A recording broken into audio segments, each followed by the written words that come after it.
दोस्तों, इजराइल पर लगातार अटैक पर अटैक हो रहा है।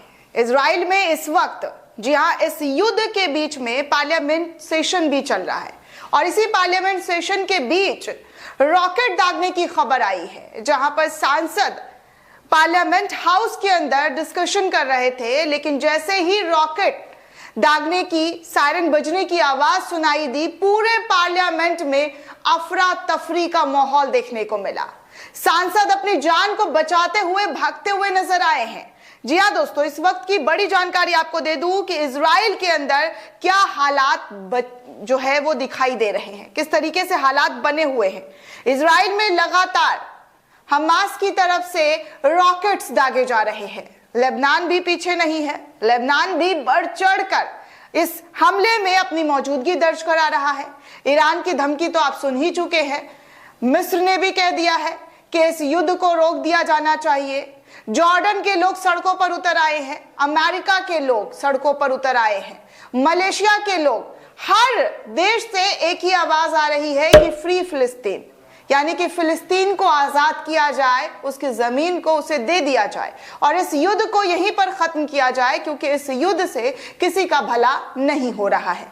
लेकिन जैसे ही इजराइल के अंदर पार्लियामेंट सेशन शुरू हुआ, इस सेशन शुरू होने में डिस्कशन होना के लिए जो लोग एक दूसरे से बातचीत कर रहे थे, संवाद कर रहे थे, इसी बीच ऐसा माहौल देखने को मिला दोस्तों, जो इससे पहले कभी आपने नहीं देखा होगा। हमने अक्सर देखा है कि पार्लियामेंट हाउस में लड़ाई झगड़ा होता है, नारेबाजी होती है, सदन की कार्यवाही स्थगित होती है, याद होगा आपको, यही तो होता है। हल्ला गुल्ला हुआ, शोर मचाया गया, उसके बाद स्थगित कर दिया गया और स्पीकर साहब ने कह दिया ये सदन नारेबाजी के लिए नहीं है, यहाँ पर आप शोर शराबा नहीं कर सकते हैं। कुछ सांसदों को तो सस्पेंड भी कर दिया जाता है, इंडिया पार्लियामेंट की अगर मैं बात करूं तो। लेकिन इजराइल में जब पार्लियामेंट सेशन शुरू हुआ तो ऐसी तस्वीरें देखने को मिली दोस्तों, जो डरा देने वाली है। लोगों की जान पर बनाई, लोगों की जानें जा सकती हैं, क्योंकि कब क्या हो जाए किसी को पता नहीं। कब पल में शोला और पल में गोला गिर जाए ये किसी को नहीं पता, क्योंकि जिस तरीके से शोला और गोला दोनों देशों पर गिर रहा है, ये हम सब वीडियो के जरिए देख रहे हैं। तो इस वीडियो को दोस्तों एनडीटीवी के पत्रकार जो है उमा शंकर सिंह, वो ट्वीट करते हुए लिख रहे हैं कि यरूशलेम में एयर सायरन बजने के दौरान इजरायली संसद से सभी सांसद निकलते हुए नजर आए। पीएम नेतन्याहू भी यहाँ पर मौजूद थे। अब पीएम नेतन्याहू देखिए बार बार अपनी जान बचाते हुए नजर आ रहे हैं। कभी ब्लिंकन के साथ बंकर में घुस के छुप जा रहे हैं, तो कभी संसद भवन के अंदर जान बचाते हुए भाग रहे हैं। यहाँ पर जिस तरीके से डिस्कशन होना था, इस डिस्कशन में सायरन बजा और अफरा तफरी का माहौल पार्लियामेंट हाउस में देखने को मिला। कुछ न्यूज ने भी कल ये वीडियो शेयर किया था। इस वीडियो को आप देख सकते हैं कि किस तरीके से लोग जो है पूरे पोडियम से और पूरे सीट से जो है छोड़कर भागते हुए नजर आ रहे हैं। ये सब कुछ पार्लियामेंट हाउस तेल अवीव में है, जो इजराइल के अंदर एक शहर है, उसी के अंदर का ये नज़ारा है, ये दृश्य है जो आप इस वक्त स्क्रीन पर देख रहे हैं कि क्या स्थिति बनी हुई है, किस तरीके से लोगों को जो है अपना जान बचाना पड़ रहा है, भागते हुए लोग नजर आ रहे हैं। तो इस तरीके से दोस्तों पार्लियामेंट सेशन जो है बीच में ही छोड़कर इजराइल के सांसदों को भागना पड़ा। सत्ता पक्ष और विपक्ष दोनों ही इस युद्ध से काफी ज्यादा जो है व्यावित नजर आ रहे हैं। नेताओं का जो रोल है दोस्तों, वो देखने को मिलता है कि युद्ध के बीच जो है वो अपने देश को सुरक्षित करते हैं, अपने देश के नागरिकों को सुरक्षित करने का उनका पूरा जिम्मेदारी होता है कि उनके देश के नागरिक जो है वो सुरक्षित हो, वो किसी भी खतरे की तरफ ना बढ़े। लेकिन यहाँ तो नेता लोग ही खतरे की चपेट में आ जा रहे हैं, प्रधानमंत्री ही खतरे के चपेट में आ रहे हैं। तो ये हालत, ये स्थिति इजराइल के अंदर बनी हुई है। फिलिस्तीन के बारे में तो आप देख ही रहे हैं, सैकड़ों वीडियो कि उनकी नस्लों को कैसे तबाह कर दिया जा रहा है, किस तरीके से छोटे छोटे मासूम बच्चों को खत्म किया जा रहा है। ऐसे वीडियो सोशल मीडिया पर पब्लिक डोमेन में लाखों पटे पड़े हैं, जो वीडियो हम आपको दिखा भी नहीं सकते कि किस तरीके के वीडियो सामने आ रहे हैं। इतना ज्यादा वायलेंस नजर आ रहा है।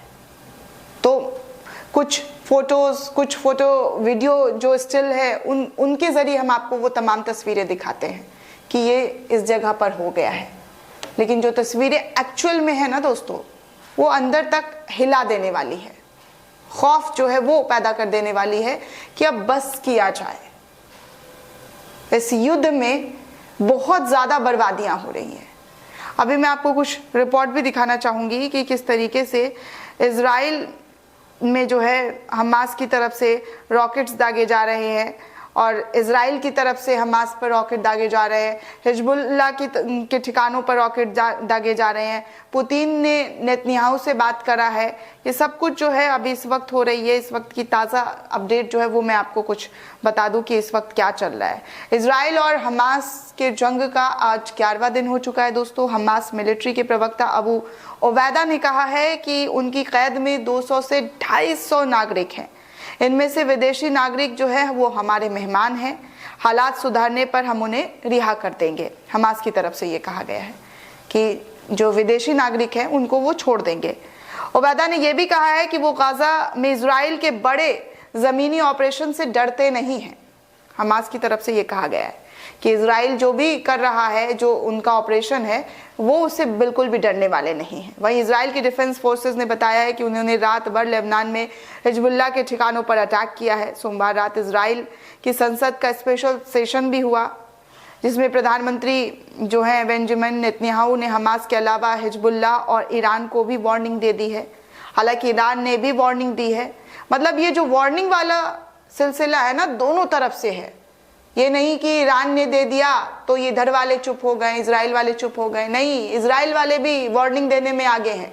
इजराइल वाले भी वार्निंग दे रहे हैं।